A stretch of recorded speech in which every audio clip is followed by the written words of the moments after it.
And why do we want to do things early? Because we are fearful of the future. But Ken Beck said, courage is postponing the decisions of tomorrow to tomorrow. Well, sure, it's a courage to postpone the decisions of tomorrow to tomorrow, but how do we get that courage? Especially we know that we may be burnt by this tomorrow. What can we do about it? Well, here is something to think about. If you are worried about what you will face here, why would something suddenly creep up there with a bunch of features that don't fit into your architecture? How can that possibly happen?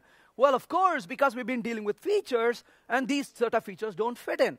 But let's revisit the problem for a second. If you have a bunch of features, let's say feature 1 and feature 2, and it goes on for several features that you have. So you got a lot of features you want to build, and you are in this mode of agile development, and you pick these features and you start implementing, and sure enough, along the way, right in the middle, you get a bunch of features, features K and features K plus 1 and so on, that quite don't fit in. Well, what can we do about it? Well, what if we do a little bit of planning? Wait a minute, planning? I thought we are in agile development. We don't do any planning, right? Well, that's a fallacy.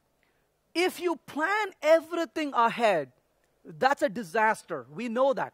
That's one extreme on this side. The other extreme, which is equally a problem, probably more of a problem, the other extreme is when we don't do any planning at all. And agile development doesn't say don't do any planning. In fact, planning is so important, we call it adaptive planning. We constantly adapt our plan in agile development.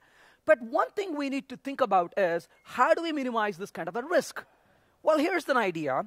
What if we don't take features